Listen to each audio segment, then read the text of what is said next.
जय हिंद दोस्तों, आज की इस वीडियो में बात करने वाले हैं अग्निवीर आर्मी भर्ती 2024 के सीबीटी एग्जाम सिलेबस के बारे में। आप सभी को पता है कि इसका फॉर्म जो है फरवरी मंथ से आपका शुरू होगा और दोस्तों इसका एग्जाम जो है अप्रैल मंथ में कंडक्ट करा लिया जाएगा। तो अभी से जो है इसके सीबीटी एग्जाम की जो है तैयारी आपको शुरू कर देना है, क्योंकि आपको पता है फाइनल मेरिट लिस्ट जो है इसी के आधार पर बनता है और साथ ही साथ जो फिजिकल टेस्ट होता है उसका भी 100 मार्क्स इसमें जुटता है।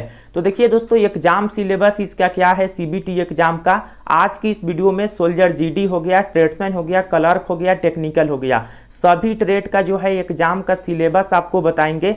और एग्जाम का सिलेबस जो है आपको चैप्टर वाइज बताएंगे, कौन कौन से चैप्टर आपको पढ़ना है। और इसके अलावा दोस्तों कितना निगेटिव मार्किंग जो है रहेगा इस बार, ये भी आपको बताएंगे। यानी कि निगेटिव मार्किंग क्या रहने वाला है, यानी कि अग्निवीर आर्मी भर्ती के जितने भी ट्रेड है सभी ट्रेड का जो है संपूर्ण आपको सिलेबस एग्जाम के बारे में बताएंगे। तो चलिए दोस्तों वीडियो को शुरू करते हैं, लेकिन अभी तक आपने चैनल को सब्सक्राइब नहीं किए हैं तो चैनल को सब्सक्राइब कर लीजिएगा अग्निवीर आर्मी भर्ती रिलेटेड सभी अपडेट के लिए। तो देखिए दोस्तों, एग्जाम सिलेबस की बात करें तो यहाँ पे सोल्जर जीडी के लिए जो आपका सिलेबस है और इसमें सबसे ज़्यादा फॉर्म आपका भरे जाते हैं। तो देखिए दोस्तों, अगर आप सोल्जर जीडी की तैयारी कर रहे हैं तो आपका जो है जनरल नॉलेज से 15 प्रश्न रहेगा 30 नंबर का, क्योंकि प्रत्येक प्रश्न 2 नंबर का रहता है। जनरल साइंस से 20 प्रश्न रहेगा 40 मार्क्स का, और मैथ से आपका 10 प्रश्न रहेगा 20 नंबर का, और रीजनिंग से 5 प्रश्न रहेगा 10 नंबर का। यानी कि टोटल आपका दोस्तों 50 प्रश्न रहेंगे 100 मार्क्स का। और टाइमिंग की बात करें तो आपका 60 मिनट टाइमिंग मिलेगा। और निगेटिव मार्किंग की बात करें, यानी कि निगेटिव मार्किंग इसमें कितना है तो 0.25, यानी कि दोस्तों 1/4 जो है आपका निगेटिव मार्किंग रहता है। यानी कि 4 अगर आपका गलत होता है तो 1 जो है कट जाएगा सही। तो इसलिए दोस्तों निगेटिव मार्किंग भी आपका 0.25 का रखा गया है इसमें, और पिछले भर्ती में भी 0.25 का निगेटिव मार्किंग था। और मिनिमम क्वालिफाइंग मार्क्स जो है 100 में से 35 आपका रखा गया है। हालांकि दोस्तों इतना नंबर लाने पर ज़रूरी नहीं है कि आपका फाइनल मेरिट लिस्ट में नाम बनेगा। इससे अगर आप कम आता है तो डायरेक्ट आप फेल हो जाएंगे। तो इसलिए मिनिमम क्वालिफाइंग मार्क्स जो है 35 आपका रखा गया है। आप प्रयास कीजिएगा 100 में जितना ज़्यादा हो सके मार्क्स लाने के लिए। इसके बाद दोस्तों ट्रेड्समैन की बात करें तो ट्रेड्समैन के लिए जो है जनरल नॉलेज से 15 प्रश्न 30 नंबर का, जनरल साइंस से 15 प्रश्न 30 नंबर का, मैथमेटिक्स से 15 प्रश्न 30 नंबर का, और रीजनिंग से 5 प्रश्न 10 नंबर का, टोटल 50 प्रश्न 100 मार्क्स का, और 60 मिनट समय। और यहाँ पे ट्रेड्समैन के लिए 32 जो है मिनिमम क्वालिफाइंग आपका मार्क्स रखा जाता है, और 0.25 जो है निगेटिव मार्किंग इसमें भी आपका रहेगा। इसके बाद दोस्तों टेक्निकल की बात करें तो टेक्निकल में आपका टोटल जो है जनरल नॉलेज से 10 प्रश्न 20 मार्क्स का, और फिजिक्स से 15 प्रश्न 30 नंबर का, मैथ से 15 प्रश्न 30 नंबर का, और केमिस्ट्री से 10 प्रश्न 20 नंबर का। देखिए दोस्तों, टेक्निकल का जो ट्रेड होता है इसमें टेक्निकल रिलेटेड साइंस से जो है ज़्यादा प्रश्न आते हैं। तो इसलिए आप सभी यहाँ पर देखेंगे फिजिक्स से, केमिस्ट्री से और मैथ से जो है यहाँ पे प्रश्न पूछा जाता है। तो टेक्निकल की अगर आप तैयारी कर रहे हैं तो ये सब्जेक्ट आपको पढ़ना होगा।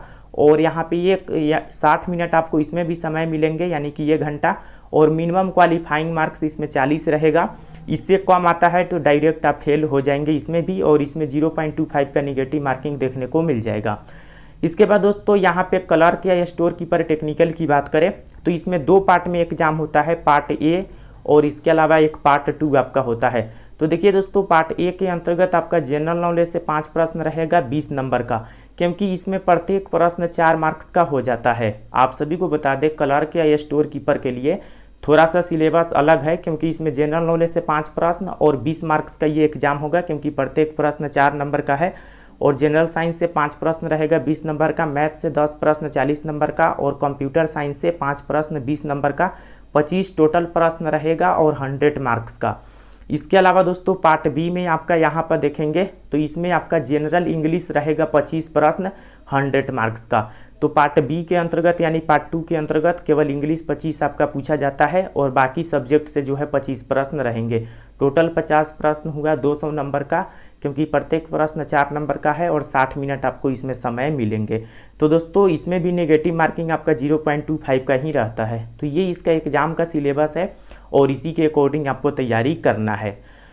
अब दोस्तों यहाँ पे बात करते हैं कि कौन कौन से चैप्टर से प्रश्न आते हैं। तो देखिए दोस्तों, मैथ की बात करें तो अर्थमेटिक आपको पूरा पढ़ना होगा। जैसे कि आप सभी देखेंगे मिक्सर एंड एलिगेशन हो गया, पाइप एंड सिस्टर्न हो गया, स्पीड टाइम एंड डिस्टेंस हो गया। अगर आप सभी मैथ बनाते होंगे अर्थमेटिक तो आपको ये सभी चैप्टर पता होगा। मेंसुरेशन जो है इससे भी प्रश्न आते हैं। ट्रिग्नोमेट्री हो गया, एलसीएम एचसीएफ हो गया, एवरेज हो गया, परसेंटेज हो गया, प्रॉफिट लॉस हो गया, नंबर सिस्टम हो गया, आपका स्क्वायर रूट हो गया, स्पीड डिस्टेंस एंड टाइम हो गया। इसके अलावा दोस्तों simple interest, compound interest, ratio and preparation, partnership, number series, simplification, algebra, time and work. तो ये सभी जितने भी चैप्टर है ये सभी चैप्टर आपको पढ़ना होगा। हालांकि इन सभी चैप्टर से बेसिक प्रश्न आते हैं, ज़्यादा एडवांस लेवल का प्रश्न नहीं होता है, तो इसलिए आप सभी बेसिक जो प्रश्न होते हैं वहीं सभी आप देख कर जाइएगा। ज़्यादा एडवांस लेवल की पढ़ने की आपको आवश्यकता नहीं है, क्योंकि प्रश्न जो है ज़्यादा हार्ड नहीं होता है आर्मी का, काफ़ी ईजी लेवल का प्रश्न होते हैं। लेकिन आपको अर्थमेटिक और साथ में एडवांस दोनों देख कर जाना है।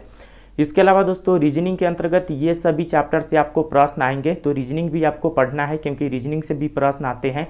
तो रीजनिंग भी आपको बेसिक लेवल का जितना रीजनिंग है वो आपको पढ़कर जाना होगा। तो उसका भी चैप्टर का नाम यहाँ पे आप सभी देख सकते हैं, और इन सभी चैप्टर को आपको कवर कर लेना है। इसके अलावा दोस्तों साइंस जीके जीएस की बात करें तो इसमें 10th स्टैंडर्ड के जो प्रश्न होते हैं, जैसे कि बायोलॉजी हो गया, फिजिक्स हो गया, केमिस्ट्री हो गया, ये सभी साइंस का भाग है, आपको पता है। तो 10th स्टैंडर्ड इसमें प्रश्न आते हैं, तो इसके लिए लूसेंट का जो जीके होता है आप उसे पढ़ सकते हैं, वह काफ़ी है इसके लिए। उसमें से सभी प्रश्न लगभग आपका लड़ ही जाएगा, तो लूसेंट इसके लिए काफ़ी है। आप सभी लूसेंट का बुक ले सकते हैं। और history, pol science, geography, economy और करेंट अफेयर्स, ये भी आप सभी लूसेंट से पढ़ सकते हैं। और करेंट अफेयर्स के लिए जो है आप कोई भी प्रकाशन का बुक एक ले सकते हैं। तो दोस्तों ये सभी चैप्टर आप लूसेंट से कवर कर सकते हैं, वो काफ़ी है इसके लिए, आर्मी एग्जाम के लिए। आराम से आपका जो है सभी प्रश्न उससे देखने को मिल जाएंगे। तो ये इसका सिलेबस है। और दोस्तों आप सभी तैयारी शुरू कर दीजिए, और कोई भी सवाल हो कमेंट सेक्शन में बताइएगा। और 0.25 का निगेटिव मार्किंग है, जैसे कि आप सभी को मैंने बताए हैं।